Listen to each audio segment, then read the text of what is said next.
এই অন্ধ ভক্তির কারণে শ্রীলঙ্কার রাজাকে দেশ ছেড়ে পালাতে হয়েছে। তারা দেশটা লুটে নিয়ে পালিয়েছে, যেখানে 1 লিটার সরষের তেলের দাম হচ্ছে 900 টাকা, 1 কিলো আমুল দুধের দাম 1800 টাকা, 1 কিলো মুসুরির ডাল 1200 টাকা।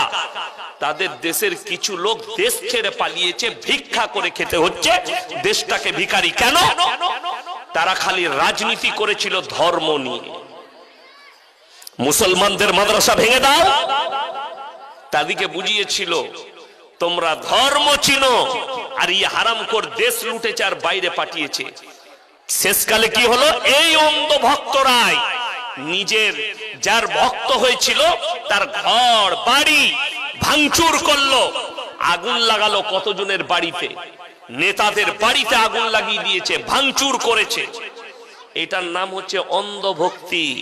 বড় দিকে শ্রদ্ধা ভালো, স্নেহ ভালো, ভক্তি ভালো, ভক্ত হওয়া ভালো, অন্ধ ভক্ত হওয়া খারাপ।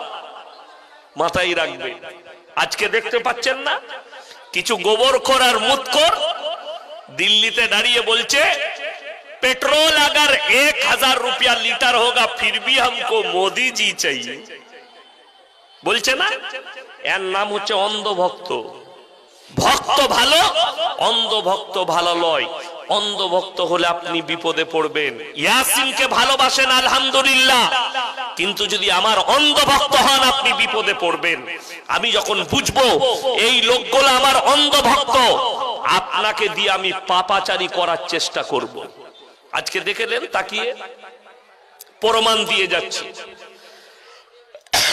তহমত মুসলমানের উপরে লাগছে, আমাদের উপরে তহমত লাগছে। আপনাকে 1 নম্বর বলে দিই, এই দেশেতে যারা আলেম উলামা টুপিওয়ালা দাড়িওয়ালা ইমাম মৌলবি এদিকে যারা গালি দেয়, অনুরোধ করে বলছি এই নূপুর সারবার মতো লোক, নাজিয়া ইলাই খানের মতো লোক ভারতের জেলগুলো গুনে গুনে দেখিয়ে দাও। একটা মৌলবি এরকম বার করুন যে 20টা নারীকে ধর্ষণ করে জেলে আছে। আছে? আছে হিন্দুস্তানে? নাই। আপনাকে দেখিয়ে দেবো কে কে আছে। রাজা রামপাল 150-র বেশি মেয়েকে ধর্ষণকারী বাবা জেলের কুঠরিতে বসে আছে। তার বেডরুম থেকে যে চকলেট পাওয়া গেছে, একটা চকলেটের দাম 75,000 টাকা। আপনারা মনে করবেন এই হুজুরটার মতো মাথায় ঠিক নেই, চকলেটের দাম 75,000। হ্যাঁ, ওই চকলেটটা হচ্ছে আমেরিকা লন্ডনের চকলেট, যে চকলেটটা খাওয়ার পরে একসঙ্গে 10টা মেয়ের সঙ্গে শারীরিক মিলন করা যায়, শরীরে কোনো ব্রেক আসবে না, পেরেশানি আসবে। ওই বাবার বেডরুম থেকে পাওয়া গেছে। আপনাকে বেশি নয়, একটা মাদ্রাসা শিক্ষকের বেডরুম থেকে একটা সেক্সের ট্যাবলেট বার করে আমি ইয়াসিন জীবনে আর জলসা করব না, পাবেন না। কেন? আল্লাহর কৃপায় আল্লাহ আমাদেরকে দিন দিয়েছে, ইলম দিয়েছে, আমরা সহি দিন বুঝি। রাম রহিম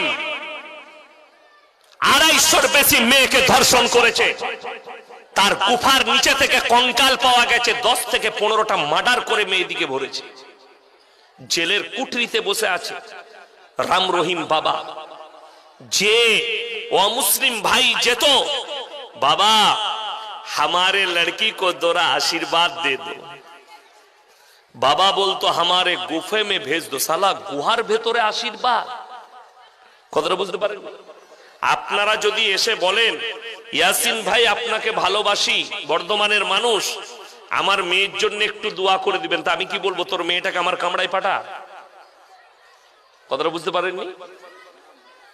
তো জানবেন ওই মৌলবিটা কানা দাজ্জাল, ওই পীরটা কানা দাজ্জাল পীর, যে বলে নারী দিকে আমার পা টিপার জন্য পাঠা।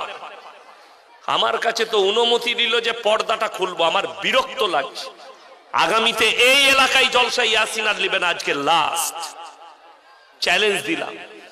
খালি এই বেপরদায় নারী দিকে দাঁড় করানো, বস করানো। আমি সেদিনে বলে গেছি, আজকে আর আমাকে দেখতে পাবেন না এই এলাকায় জলসা। আমি আর চ্যালেঞ্জ আপনি আমার বাড়িতে গেলে বুঝতে, আমার মাদ্রাসায় গেলে বুঝতে পারবেন কতটা পর্দাশীল রাখি আল্লাহর কৃপায়। অথচ বড় কষ্ট লাগে, আপনি মৌলবীকে দেখবেন, একটা মৌলবীর কাছে যাবেন, একটা পর নারী আর পর পুরুষ নির্জনে এক কাছে হওয়া হারাম। যে মৌলবী, যে পীর বলবে আমার কাছে তোমার মা বোনকে পাঠাও, পা টিপার জন্য জেনে রেখে দিবেন, তাকে জুতো ঝাঁটা মেরে বার করুন, এরা সমাজের একটা কলঙ্ক, সমাজটাকে পরিষ্কার করুন। যদি বলে পীর সাহেব মানুষ কিছুই করবে না, তোমাকে কোরআন শুনিয়ে যাচ্ছি। হযরতে ইউসুফ নবী, সূরা ইউসুফ খোলো, রওয়ায়েতে আছে যখন জুলাইখা নিজেকে বেবস্ত্র করে দাঁড় করিয়ে দিল কার সামনে? ইউসুফ নবীর সামনে, আর বলল ওয়াকালাত হাইতালাক, আমার দিকে অগ্রসর হও, আমাকে ধরো আর মনের বাসনা কামনা পূরণ করো। কোরআনে আছে ইউসুফ নবী বলছেন ওয়ালাকাদ হাম্মাত বি ওয়া হাম্মা বিহা লাউলা আররা বুরহানা রাব্বি। কিছুক্ষণের জন্য শয়তান আমাকে ওয়াসওয়াসা দিয়েছে, আমার আল্লাহ আমাকে হেফাজত করেছেন। নবীরা নিষ্পাপ, নবীরা জান্নাতি, ইউসুফ নবীকে আল্লাহ হেফাজত করেছে। আমার মতো মৌলবীকে আল্লাহ হেফাজত করবে আমি যদি ওই জায়গায় পৌঁছাই? না, হবে না। আমরা নিষ্পাপ নয়। কোন বাপের বেটা মৌলবি আর পীর বলতে পারবে না আমি নিষ্পাপ। আজকে সমাজের এই অবস্থা কেন দাঁড়িয়েছে? আমাদের এই স্টেজগুলোকে মাজাক বানিয়েছেন, গল্প গুজবের একটা জায়গা বানিয়েছে, গল্প গুজবের জায়গা, যার দ্বারা মুসলিম সমাজ আজকে দিন পাচ্ছে না, বদ্দিনটা পেয়ে যাচ্ছে। ওইটাই তো কারণ। এমন এমন লোক এমন এমন বক্তব্য দিচ্ছে কোরআন বিরোধী, যে কথা আল্লাহ নিজের জন্য প্রযোজ্য করেছে, আজকে কিছু মূর্খ লোক তারা পীরের নামে ফিট করছে। অথচ আমাকে বলে এটা পীর বিরোধী মৌলবি। আমি পীর বিরোধী নয়, আমি সিস্টেম বিরোধী মৌলবি। তোমার সিস্টেম ভুল, আমি তোমার বিরোধী। বড় অবাক লাগে, দুঃখ লাগে, আপনি শিরকটাকে বুঝলেন না। আল্লাহর কাছে যতগুলো পাপ আছে সব থেকে নিকৃষ্ট পাপ হচ্ছে শিরকের পাপ। কিসের পাপ বললাম? শিরকের পাপ। আল্লাহ ব্যতীত অপরকে রব হিসাবে মানা, আল্লাহ ব্যতীত কেউ কি ভালো মন্দের মালিক মনে করা, আল্লাহ ব্যতীত কেউ কি দেনেওয়ালা মনে করা, এইটা হচ্ছে সব থেকে নিকৃষ্টতম পাপ। আমার ভাই, আল্লাহ তাআলা একমাত্র পৃথিবীর এমন একজন সৃষ্টিকর্তা, পৃথিবীতে যতগুলো মানুষ আছে কেউ নিজের প্রশংসা করার যোগ্যতা রাখে না। কেন? কোন বক্তা যদি বলে আমার মতো হক্কানি আর আমার মতো ভালো বক্তা কেউ নাই, জানবেন সে মূর্খ, তার কাছে ইলম কালাম নাই। কোন মাস্টার যদি বলে আমার থেকে দামি মাস্টার কেউ নাই, জানবেন ওটা মূর্খ, অকাট মূর্খ। কেউ যদি বলে আমার থেকে ভালো দামি ডাক্তার কেউ নাই, জানবেন ডাক্তারটার কাছে জ্ঞান আছে, সাধারণ জ্ঞান নাই, তার কাছে সামাজিক জ্ঞান। একমাত্র আল্লাহ তাআলাই হচ্ছেন নিজের প্রশংসা করার যোগ্যতা রাখে। আপনি কেমন মানুষ এটা পাড়ার লোক বলবে, আপনি কেমন মানুষ এলাকার লোক, দেশের লোক বলবে। আপনি কেন বলবেন? আমাদের দেশের কিছু লোক আছে, জিজ্ঞেস করুন সে কি বলে জানেন? বাইরের লোককে আমাদের গ্রামে কেউ ভালো না, একমাত্র আমি ভালো লোক আছি। ওই মালটা সব থেকে খচ্চর। কথাটা বুঝতে পারেননি? যে বলে সবাই খারাপ আমি খালি ভালো, ওর থেকে বড় শয়তান কেউ নাই। এটা লিখে নিয়ে যান।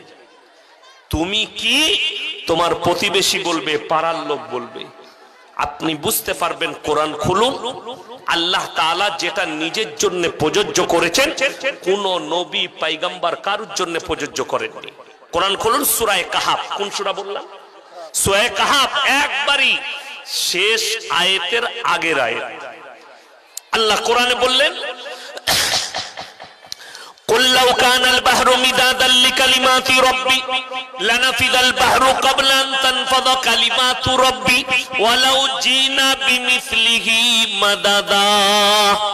হে আমার নবী, পৃথিবীর মানুষকে বলে দাও, পৃথিবীতে যতগুলো দরিয়া আছে আর তার সঙ্গে মিলিত যত নদী আছে, সব পানিগুলো যদি কালি করে দেওয়া হয় আর পৃথিবীর যত মানুষ আছে আল্লাহর প্রশংসা লিখতে যদি শুরু করে সব পানি শেষ হবে, আবার আমি অতটাই পানি দেবো, অতটাই কালি দেবো, আবার লিখতে শুরু করবে। কিয়ামতের সকাল পর্যন্ত আমার আল্লাহর প্রশংসা লিখে শেষ করার ক্ষমতা পৃথিবীর মানুষের নাই। জোরে একবার বলুন সুবহানাল্লাহ। চলুন, একজন বক্তা উত্তর প্রদেশের, তিনি বিহারে বক্তব্য দিচ্ছে পূর্ণিয়া জেলায়। আপনাদের কাছে বিহার কাছে, তাই না? একদম সাইডে বর্ডার।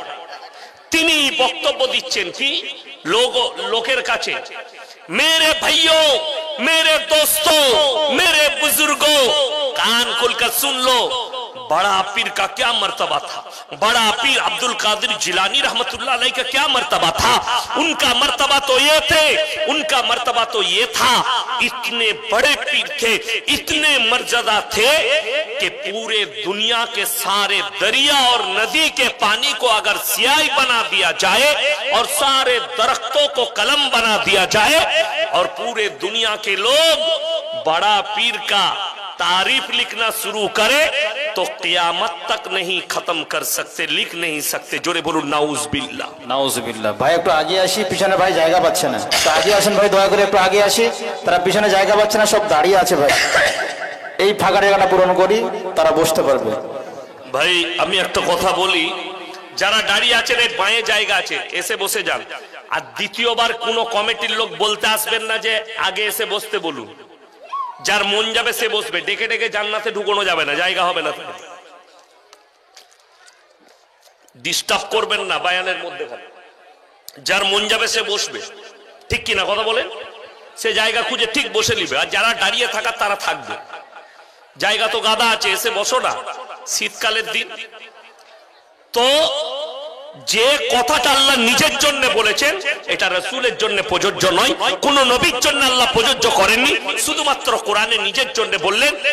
সেই পুরো আয়াতের মতলবটা, পুরো ঘটনাটা বড় পীরের নামে ফিট করা হয়েছে। আজকে যদি আব্দুল কাদের জিলানী রহমতুল্লাহ আলাইহি জীবিত থাকতেন, এই হারামখোর মৌলবি কটাকে কাফের ফতোয়া দিতেন। তিনার নামে মিথ্যাচার, তিনার নামে আজকেও भी কথা বলা। আর কি বলছে? सुनो मेरे भाइयों, बड़ा पीर अब्दुल कादिर जिलानी कभी तवाफ करने नहीं जाते थे, बल्कि काबा उनके घर पे आता था तवाफ करने। जोरे बोल नाउज बिल्लाह, नाउज बिल्लाह। কত বড় তহমত বড় পীরের নামে বাড়াবাড়ি। ইসলাম হচ্ছে পরিষ্কার পরিচ্ছন্ন, সুন্দর এবং উদারতায় পরিপূর্ণ। ইসলাম সত্যের উপরে টিকে আছে না মিথ্যার উপরে? তাড়াতাড়ি বলুন। সত্যের উপরে টিকে আছে। বড় কষ্ট লাগে আজকে মুসলমান জাতি পুরো ইসলামটাকে মিথ্যা গল্পের উপরে টেনে নিয়ে যাচ্ছে, যার কারণে অন্য ধর্মের মানুষ আমাদের সমাজ, আমাদের ধর্মকে নিয়ে কূর্তি করতে একটা সুযোগ পাচ্ছে। অথচ রাসূল সাল্লাল্লাহু আলাইহি সাল্লাম যে ইসলাম দিলেন, যে কোরআন এনে দিলেন, আল্লাহর কসম এটা সত্যের উপরে টিকে আছে, মিথ্যার উপরে নয়। জোরে বলুন সুবহানাল্লাহ। আজকে ইসলাম সত্যের উপরে যদি মিথ্যার উপরে টিকে থাকতো, মক্কা মদিনায় শেষ হয়ে যেত, ঠিক কিনা কথা বলেন? নবীজি তলোয়ারের দ্বারা ইসলাম প্রচার করেননি, আখলাক আর চরিত্রের দ্বারা আর হকের উপরে টিকে থেকে ইসলাম প্রচার করেছেন, আখলাক আর চরিত্রের দ্বারা। নবীজির আখলাক কি ছিল?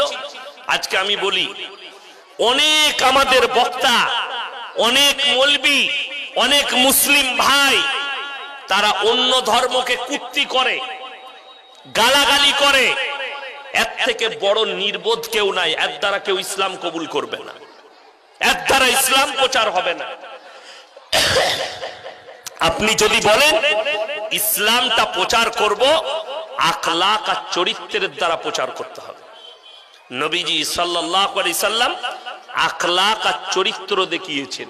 একটা লোক, তাকে আপনি দাওয়াত দিচ্ছেন, তাকে যদি বলেন কলমা পড়বি পড়, নাইলে তোকে তলোয়ারে করে কেটে দেবো, সেই লোকটা কলমা পড়বে?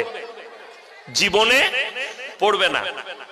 আপনাকে আপনার আখলাক দেখাতে হবে, আপনার চরিত্র দেখাতে হবে, আপনার ব্যবহার দেখাতে হবে, তবে আপনার কথা শুনে, আপনার ব্যবহার দেখে সেই লোকটা ইসলাম কবুল করবে। নবীজি সাল্লাল্লাহু আলাইহি সাল্লাম আখলাক দেখিয়েছে। আখলাকটা কি ছিল? আল্লাহ তাআলা নবীজির কাছে কোরআন পাঠিয়েছে, ওয়ালা তাসুবুল্লাযীনা ইয়াদউনা মিন দুনিল্লাহি ফায়াসুবুল্লাহা আদওয়াম বিগাইরি ইলম।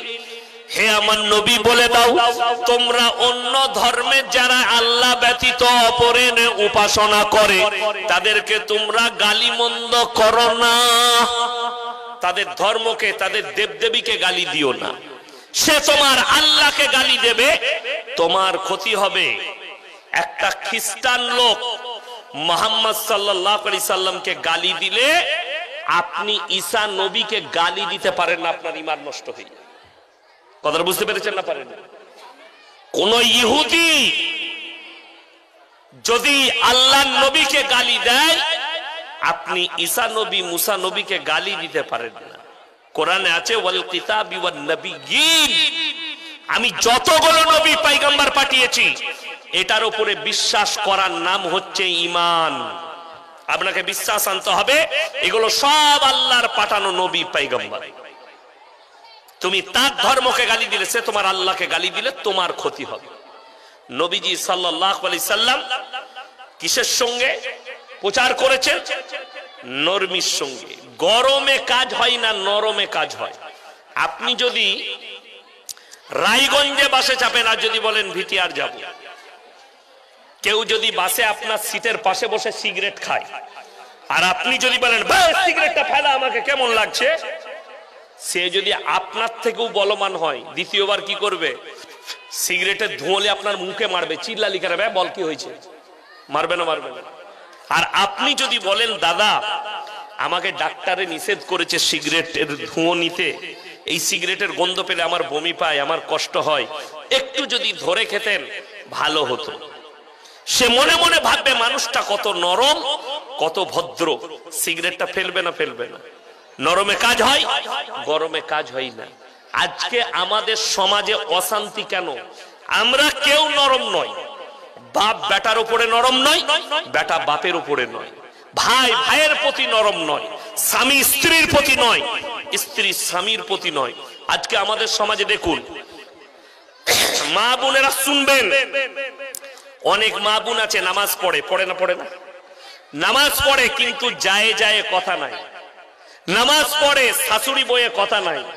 নামাজ পড়ে বুনে বুনে কথা নাই। নামাজ পড়ে প্রতিবেশীর সঙ্গে কথা নাই। তার কারণ একটাই, যে আমাদের মায়েদের কাছে না সবর আছে, না ধৈর্য আছে, না মা বোনেরা নরম নরম হতে পারেনি, ওই জন্য গরম হওয়ার কারণে। আমি বলে দিই, আমার মাদ্রাসায় আমি অনেকদিন 5 বছর আগে আমার মাদ্রাসায় আমি গেটে ঢুকি, আমার রুম, আমার ক্লাস, রুমের বাইরে আমি ক্লাস করি।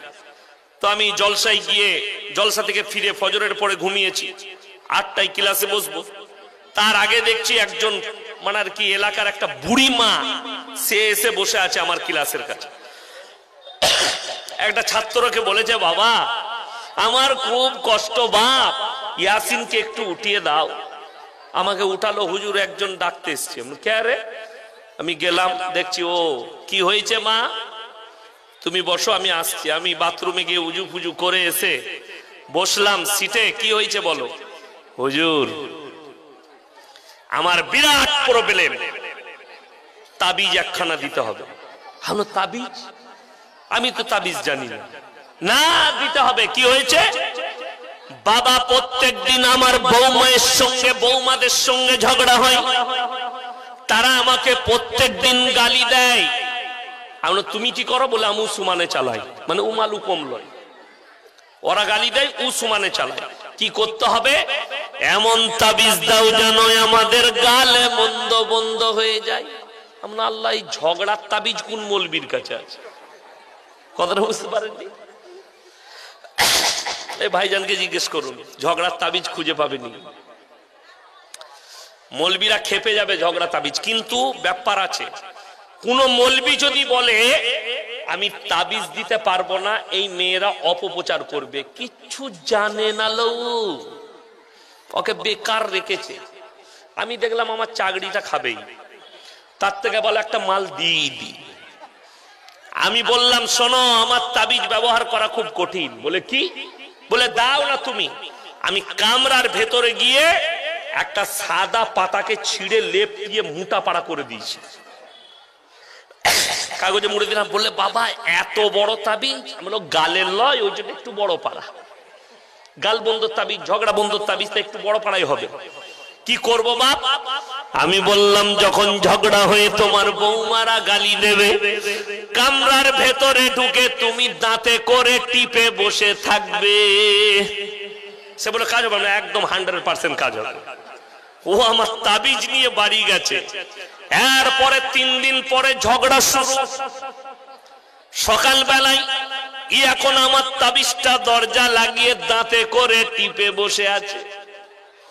বাইরে দুটো বৌমা মনে মনে ভাবছে এত গাল দিচ্ছি, অ্যাকশন দিচ্ছি, রিয়াকশন নাই কেন? থাকবে কি করে? আমি তো মুখেতে মাল ভরে দিচ্ছি, কথা বলতে পাবি না। তাবিজ ভরে বসে থাক, মুখ খুললেই তো কথা বলবে, মুখ বন্ধ। 3 দিন গেল, 1 মাস গেল, 2 মাস গেল।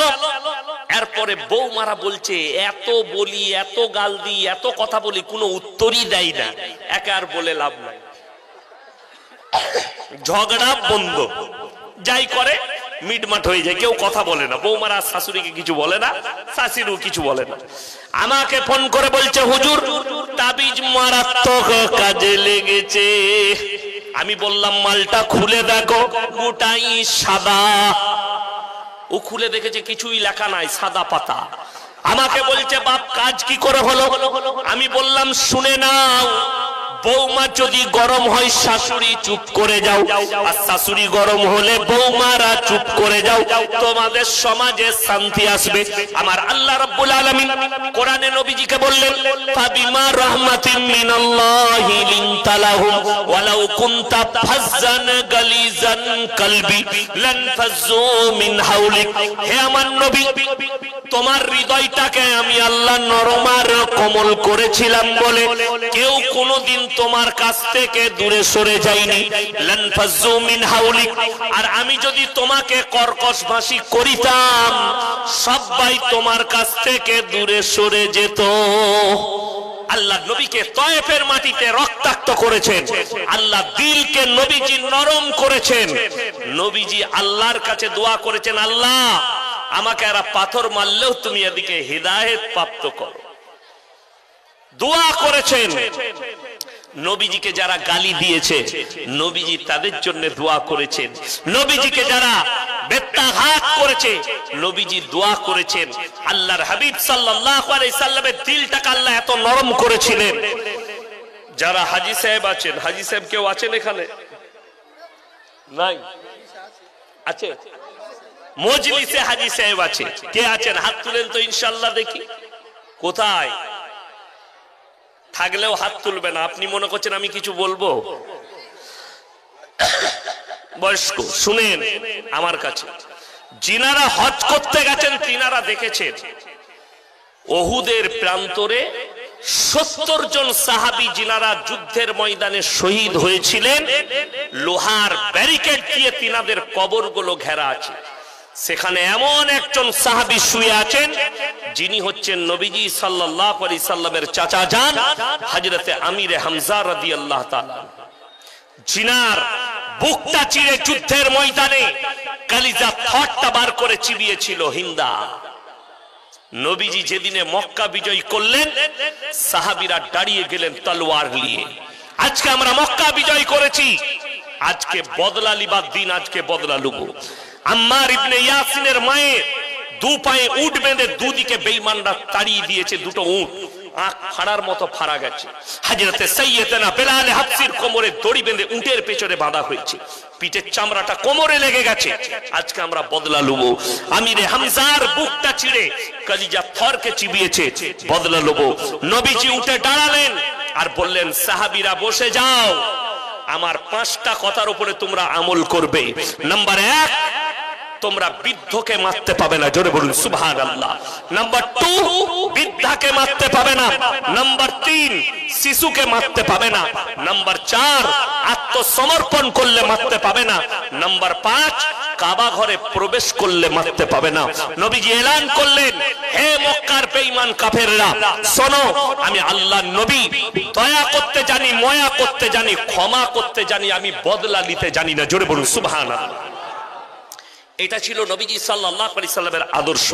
চলুন এরপরে বলে দিই, দলে দলে বেঈমান কাফেররা নবীজির কাছে কালমা পড়ে ঈমান আনছেন মক্কা যেদিনে বিজয়ী হয়েছে।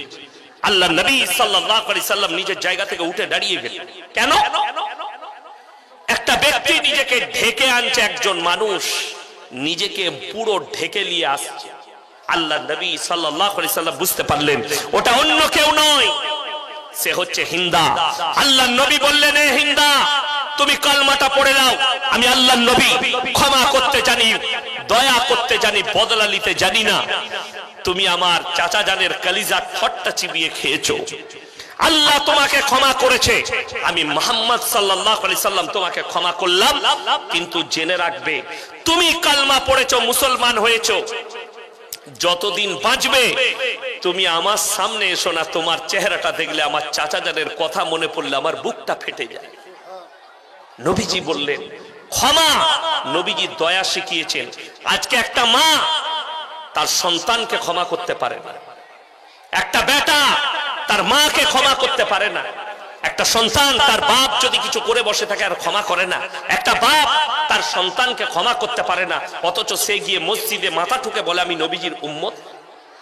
আর আল্লাহ নবী শুনেলেন সাল্লাল্লাহু আলাইহি সাল্লামের হাদিস, মুমিনদের এক নম্বর আখলাক, এক মুমিন আর এক মুমিনকে ক্ষমা করে দেবে। জানাজার ময়দানে এলান হয় না, হয় না? ভাই, কারো কিছু অন্যায় করে থাকলে আপনারা ক্ষমা করে দিবেন, বলে না? বলেন। যদি এটা বলে থাকে আর আপনি যদি মুমিন হন, হয়তো ইয়াসিন মারা গেছে, আপনাকে আমি কষ্ট দিয়েছি, আপনি মুমিন হলে দাঁড়িয়ে বলবেন নামাজের আগে, আমি মন থেকে ইয়াসিন ভাইকে ক্ষমা করে দিলাম। আপনি যদি ক্ষমা করেন, আল্লাহর কাছে আপনি মূল্য পাবেন এবং কিয়ামতের দিন আপনাকে বড় করা হবে, ছোট নয়। জোরে বলুন সুবহানাল্লাহ। কেউ যদি ছোট হয় আল্লাহ তাকে বড় করে, কেউ যদি বড় হতে চায় আল্লাহ তাকে মুড়িয়ে ভেঙে দেয়। এটা মাথায় রাখবেন। অহংকার জমিনের উপরে করবে। রাসূলের হাদিস, যারা অহংকারী হবে তারা কোনোদিন জান্নাতে প্রবেশ করবে না। জমিনের উপরে আকার দেখিয়ে চলো না। পয়সার অহংকার, টাকার অহংকার। আজকে আমাদের সমাজে কিছু লোকের টাকা হলে তাদের চলন বেঁকা হয়ে যায়, তাদের বলা পাল্টিয়ে যায়। মানে টাকা এসছে, কোটি কোটি টাকার মালিক হয়েছে, আল্লাহ দিয়েছে, তাদের চলা বলা পাল্টিয়ে যায়। পাল্টাবেন না, ওই রকমই থাকে। আমার অনেক সাথী আছে, আমাকে এরকম দেখছেন, অনেকজন মনে করে কড়া বক্তা। আমার যারা সাথী তারা আমাকে এখনো বলে, ইয়াসিন তুমি ওই রকমই আছো। পড়ার জীবনে এখনো এরকমই আছো। ফোনে কথা হলে মাজাক করি, ওইভাবেই মাজাক হয় আমাদের বন্ধু বান্ধব।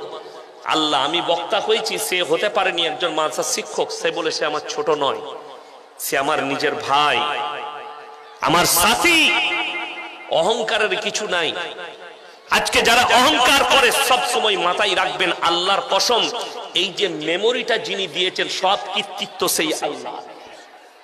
একটা ডাক্তার, একটা বক্তা, একটা মাস্টার, একটা মুহাদ্দিস, একটা জ্ঞানী, একটা সায়েন্টিস্ট, সবারই এই ব্রেনটা যিনি দিয়েছেন তিনি হচ্ছেন একমাত্র শক্তিশালী। আজকে আমি ইয়াসিন কথা বলছি, কালকে সকালে যদি আমার ব্রেনটা হ্যাং হয়ে যায়, আমাকে আর বক্তা ইয়াসিন বলবে না, পাগল বলবে লোকে, পাগল। তাহলে তোমার কোনোই মূল্য নাই, সব মূল্য কার? আল্লাহ। আজকে মানুষ এত বড় নির্বোধ, আল্লাহর শকর আদায় না করে নিজের বড়াই করে।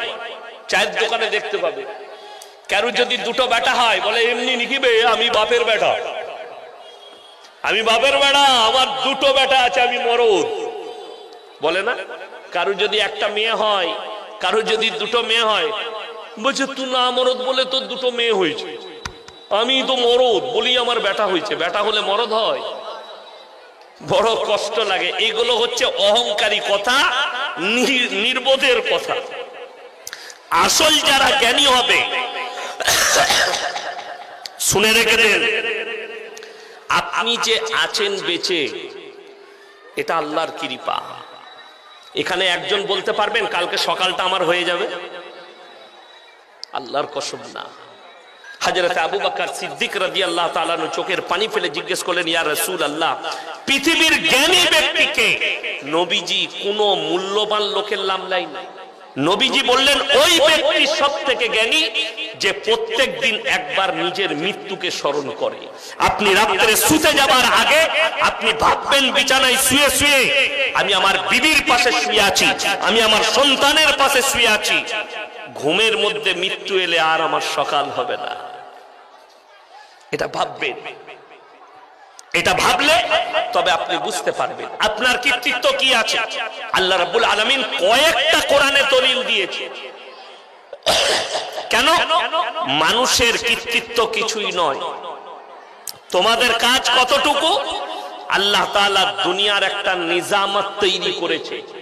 স্বামী এবং স্ত্রী তারা মিলিত হবে, তার ওই এক ফোঁটা পানি নিসাজ নিজের স্ত্রী জরায়ুতে তোমরা নিক্ষেপ করো। হাল আতা আলাল ইনসানি হিনুম মিনাদ দাহরি লাম ইয়াকুন শাইয়্যাম মাযকুরা। এই আয়াতটার উপরে যদি আপনি আমল করেন, সত্যি বলছি আপনার ঈমান মজবুত হয়ে যাবে। এই আমলটাই আপনাকে ঈমান রাখতে হবে। হাল আতা আলাল ইনসান হিনুম মিনাদ দাহরি লাম ইয়াকুন শাইয়্যাম মাযকুরা।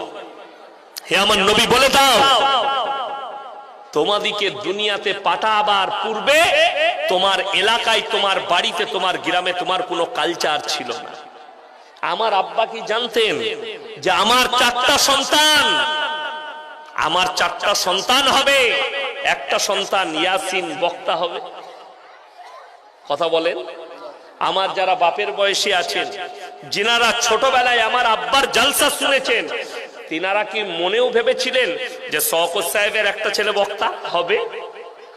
আল্লাহ কোরআনে এটাই বললেন, হাল আতা আলাল ইনসান হিনুম মিনাত দাহরি লাম ইয়াকুন শাইয়্যাম মাযকুরা। তোমাদের কালচারে ছিল না, আমি আল্লাহ দান করেছি। তোমাদের